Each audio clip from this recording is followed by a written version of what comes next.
Today we will recap a story from a 2022 movie, Deep Water.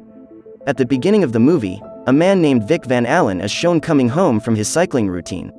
On the stairs, his wife, named Melinda, appears to be sitting waiting with a smile. Without saying a word, Melinda then goes into her room. The next scene takes us to a few days earlier, when Vic and Melinda were looking for a babysitter for their daughter named Trixie. They do this because on that day, Vic and Melinda will be attending a party at the home of one of their best friends. After that, Melinda called Vic into the room to ask for his help in choosing a suitable dress for that party event. Not only that, the spoiled Melinda even asked Vic to help put on her shoes. When Vic and Melinda arrived at the lively party, Melinda actually left her husband. She approached a young man named Joel Nash whom she referred to as her close friend. Without hesitation, Melinda and Joel immediately leave the party to make the most of their moment together in the backyard. Vic, who saw his wife leaving with another man, was seen just standing still and following them without reacting. It seemed as if Vic didn't care about his wife's behavior, even though he was actually in a window watching Melinda and Joel making love in the back seat of the house. The behavior of this married couple was very unusual. Melinda, without any shame or fear, showed her intimacy with another man in front of Vic. To make matters worse, Melinda even openly showed her affection in front of the guests at the party. She even mocked her own husband by saying that Vic was a boring man when they passed each other. This inappropriate behavior attracted attention and provoked reactions from people, including their friend named Mary. Mary then asked Vic about the identity of the man who was with Melinda. However, Vic seemed to respond casually, while responding that the man was just Melinda's friend. Shortly after, a friend of theirs named Grant came to see Vic and told him that Melinda was drunk on top of the piano.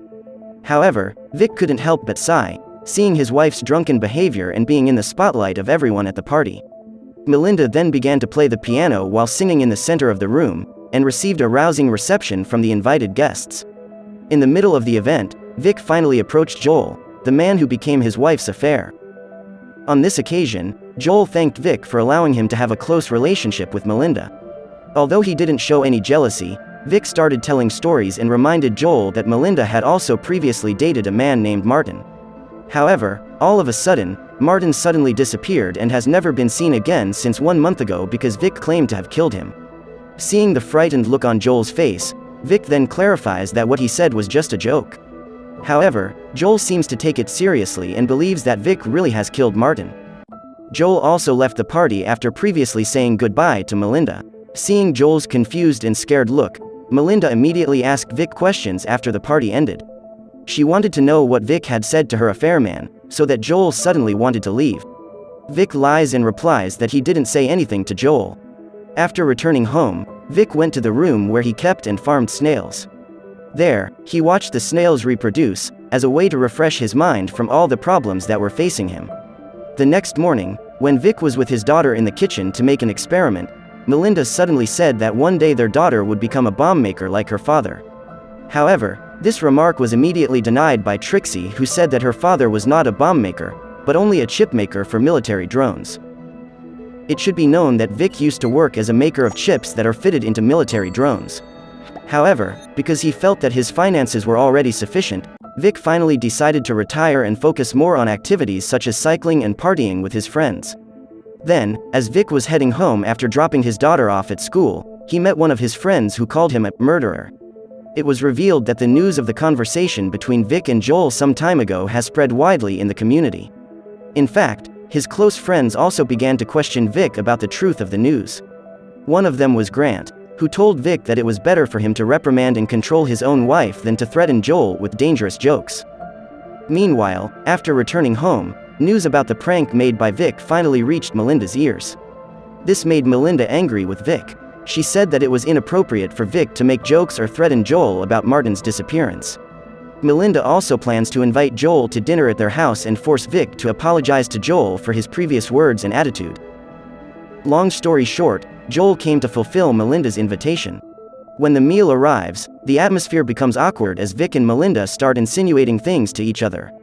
Melinda says that Vic should have behaved more normally towards Joel. However, Vic immediately denies by saying that if Melinda really wanted to see him behave normally, then she would never allow Joel to approach them and join the dinner together. Their conversation became even more heated. Finally, Melinda told their daughter to go to bed and asked Vic to tell her a storybook until Trixie fell asleep. This was done by Melinda so that her time with Joel would not be disturbed by Vic.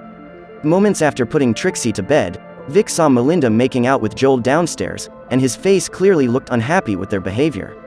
Then, when Joel was alone, Vic approached him and apologized for the joke he had made before. However, after delivering the apology, Vic goes back to telling the story about how he cruelly killed Martin by hitting him over the head using a hammer until he died. After making a warning joke to Joel once again, Vic asks Joel to leave his house immediately before he loses his temper, and does the same thing to Joel as he did to Martin last month. One day, Vic and his family are invited to a very lively party. There, Vic met a writer named Don Wilson, who was also an author of novels about conspiracy theories. As they were talking to get to know each other, it appeared that Don began to dislike Vic because Vic had previously been known as a bomb maker. In fact, Don accused Vic of being the one who had eliminated and killed Martin. In fact, everyone present at the event knew that the issue was just a joke made by Vic, solely to scare Joel some time ago. When the dance session started, Vic also met a woman named Kelly Wilson, who is none other than Don Wilson's wife. Since their introduction seemed to be a good fit, Vic took Kelly for a dance, which made everyone present at the party surprised. The reason is, they all know Vic as a man who tends to be stiff and lacks socialization. Then on the way home, Vic expressed his interest in Kelly. Because according to him, Kelly is a beautiful woman and comfortable to chat with. The phrase Vic finally triggered Melinda's jealousy, because she felt very rivaled by Kelly. Melinda then wanted to prove to Vic that she was the woman who was still the best and most attractive in Vic's life. She began to fondle her husband's body, down to his lower part, making Vic moan. After proving that, Melinda sat back and said that she would be willing to die in the car, rather than hearing her husband's words about Kelly Wilson, who was more attractive than her. Even though both of them looked so upset, this strange married couple continued their love-making in the room with great ferocity. The next day, Vic is seen with Melinda, who was accompanying Trixie to a soccer match. However, shortly after, Vic's cell phone received a call from a bank employee.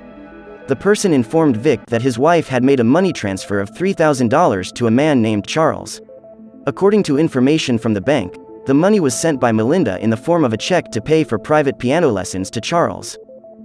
After learning about this, Vic immediately went to his office to find out and reveal the true identity of the man named Charles. After some time passed and managed to get information about Charles, Vic decided to go to a restaurant where Charles worked as a pianist.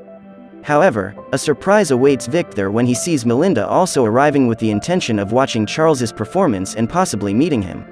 Seeing the situation, Vic begins to assume that Charles might be his wife's new affair. Then after returning home, Vic was shocked to find their wedding rings lying in the sink, which Melinda had apparently removed. It was then, by chance, that he watched a news program on television about the case of Martin, who was found dead with a gunshot wound to the head. With a heavy heart, Vic broke the news to Melinda, who was still in a drunken stupor. Hearing the sad news, Melinda was shocked to learn that her favorite mistress was gone forever. Then the next morning, Vic gave Trixie a dog to adopt at her house. Then on the way home, Vic accidentally saw Charles carrying a bunch of flowers that he seemed to want to give to Melinda. It was true, when Vic arrived home, he saw the flowers Charles had brought earlier on their dining table. It also made Vic very annoyed and then threw the flowers in the trash. After that, Vic meets with a friend of his. Then there he reveals that he is currently still holding on to Melinda, even though his heart is very hurt. In contrast to Melinda, she is actually seen making out with Charles in the car. They made out passionately with each other, as if without the slightest concern for her husband's feelings. Then the next day at home, Vic was seen anxiously awaiting the arrival of Melinda, who had not returned home all night. Vic deliberately leaves their child to one of his best friends, feeling that this time he might get angry at his wife for crossing the line. Not long after that, Melinda finally came home. Vic immediately asked Melinda where she had been last night, and also about the money she had paid to someone named Charles. This time, Vic's patience seemed to have run out. He lashed out with harsh words at Melinda, asking her to stop meeting up with her new affair. However, it seemed like all of Vic's words were ignored by Melinda. One day, Vic and Melinda were seen back at a party, where Charles was also in the party. Without hesitation, Melinda introduced Charles to the guests and even asked him to play the piano. Charles proved to have great skills in playing the piano, leading to excitement and dance at the party. However, it was different for Vic, who looked very upset while staring at Melinda. The party continued until midnight, and Vic kept tabs on his wife throughout the evening. Finally, he spotted Melinda coming out with Charles towards the pool. In front of the remaining guests, Melinda and Charles seemed to be enjoying their time intimately in the pool, without any shame towards Vic, who was watching them. Melinda seemed to have been captivated by Charles's popularity, and did not seem to be embarrassed at all by her behavior. Not long after, the rain suddenly came down in torrents, forcing Melinda and the guests present to scatter out of the pool. Only Vic and Charles were left in the midst of the rushing water. When everyone had left the pool, Vic slowly approached Charles with a hateful face. Finally, in that deserted pool, Vic released his frustration by killing Charles. After ending Charles's life, Vic rejoined the other guests to continue their party that night. Meanwhile, in the pool, Charles's body began to float without them all noticing. After some time, Melinda tried to look for Charles in every room of the house, but she didn't find him. Until finally, she went and looked at the pool. Suddenly she screamed hysterically, seeing her affair's body had been floating. Everyone immediately rushed out to help Charles, including Vic himself. They quickly helped lift Charles's body, which was already dead, in the pool.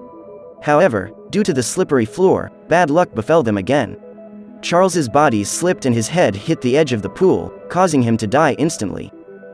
The police soon arrived at the scene and started investigating the case. In the midst of the situation, Melinda unhesitatingly accused Vic of Charles's murder. However, other people's opinions differed. They argued that Charles died because he hit his head on the poolside. While the debate was going on, Don had a different view. He suspected that Charles might have died while still in the pool. After a long debate and due to lack of sufficient evidence, the police finally decided that the incident was purely an accident, so the case of Charles's death was closed. A few days later, Vic was seen going about his usual routine, which included cycling. However, while on the road, he began to realize that there was someone always watching him from a distance. A similar incident occurred when Vic was at his daughter's school. There, Kelly comes up to Vic and tells him that her husband is beginning to suspect her of being Charles's killer. In fact, Don often invited Melinda to their house to discuss the matter. After hearing the story from Kelly, Vic decides to invite them both, Kelly and Don, to his house for dinner. However, Vic's real goal is to talk privately with Don about the reasons behind his suspicions of being Charles's killer. After meeting, Vic immediately asked Don to stop suspecting him and stop spreading slander about him. However, Don remained firm in his stance that Vic was Charles's killer that night, even though he began to feel afraid of Vic.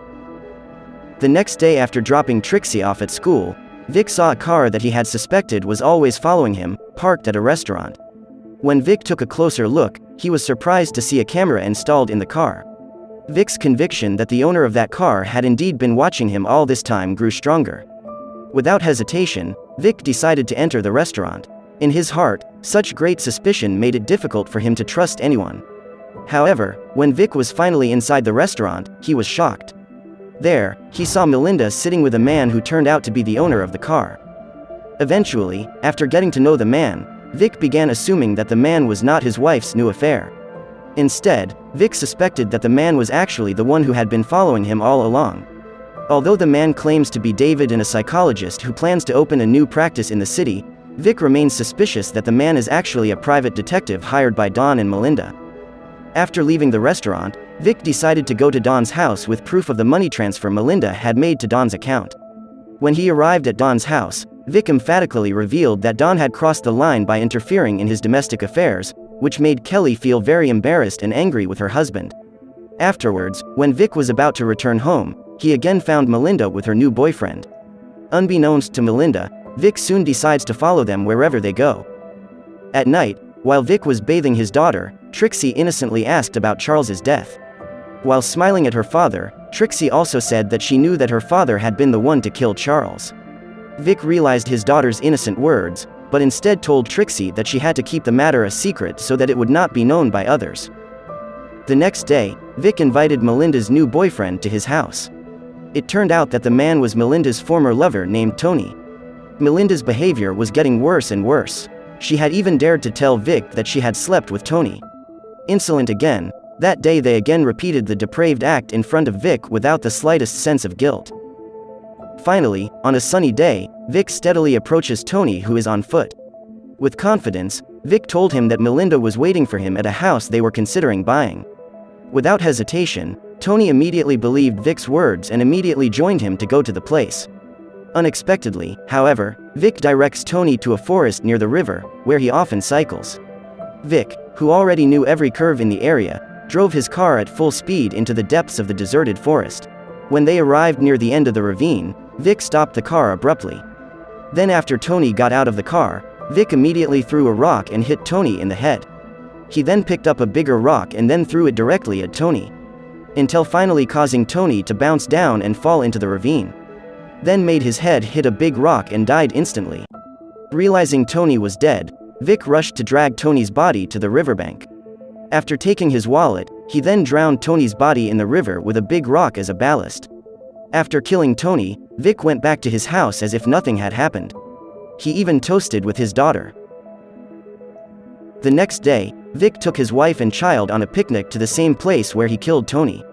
There for the first time, Vic was romantic to Melinda by giving her a gift in the form of an album of old photos of Melinda. And in the last sheet of the album, Vic wrote an expression of his love for Melinda which made their relationship look a little better.